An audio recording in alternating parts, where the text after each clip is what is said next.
আমনের ভরা মৌসুমেও দ্বিতীয় দফায় চালের দাম বেড়েছে কুষ্টিয়ার মোকামে। সপ্তাহের ব্যবধানে সব ধরনের চালের দাম 2 থেকে 3 টাকা বাড়তে।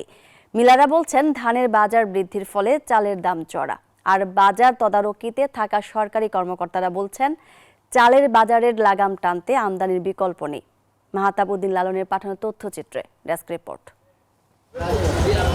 চলতি আমন মৌসুমে 2 দফায় চালের দাম বেড়েছে দেশের অন্যতম বৃহৎ চালের মোকাম কুষ্টিয়ার খাজানগরে। চিকন চালের সাথে পাল্লা দিয়ে বাড়ছে মোটা চালের দামও। মিলাররা বলছেন, এক সপ্তাহের ব্যবধানে প্রতিমণ ধানের দাম বেড়েছে 120 থেকে 150 টাকা। রাত গেলে 100 টাকা বেশি, 50 টাকা বেশি। ধান হাটে কিনতে গেলে কেনা লাগবে 200 মন, তাও বস্তায় 300 টাকা বাড়িয়ে গেছে। যারা মিলার আছে তারা মার্কেট থেকে অনেক আগেই প্রচুর পরিমাণে ধান কিনে ওরা মজুত করে ফেলে। মার্কেটে ধানের একটা ক্রাইসিস তৈরি হয়ে যায়। খুচরা ক্রেতা বিক্রেতারা বলছেন, সরকারের শুল্কমুক্ত চাল আমদানির পরেও চালের বাজারে কোনো প্রভাব পড়েনি। সরকারি নজরদারি বাড়ানোর পাশাপাশি চালের বাজার নিয়ন্ত্রণে চাল আমদানির দাবি তাদের।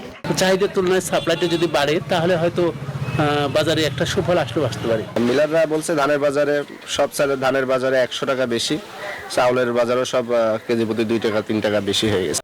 আমনের ভরা মৌসুমেও চালের বাজারের উল্টো চিত্র দেখে হতাশ ভোক্তারা। দাম বৃদ্ধিতে ভোগান্তিতে স্বল্প আয়ের মানুষ। গত সপ্তাহে ছিল 60, এই সপ্তাহে 64। এখন এই প্রত্যেক সপ্তাহে যদি এমন দাম বাড়ে তাহলে তো আমাদের জন্য ভাই দুর্ভোগ বাদে আর কিছুই না। কেজিতে 5-7 টাকার ডিফারেন্স হয়ে গেছে। এখন আমরা কি করতে পারি? আমরা তো দিক হারাই যাচ্ছে।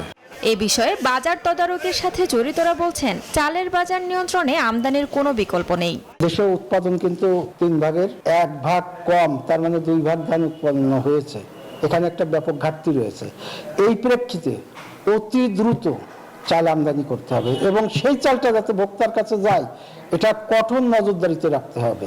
দেশের চালের বাজার নিয়ন্ত্রণ করা সম্ভব না হলে সামনে নিয়ন্ত্রণের বাইরে চলে যাবে বাজার, এমনটাই আশঙ্কা সংশ্লিষ্টদের। Desk report, news 24।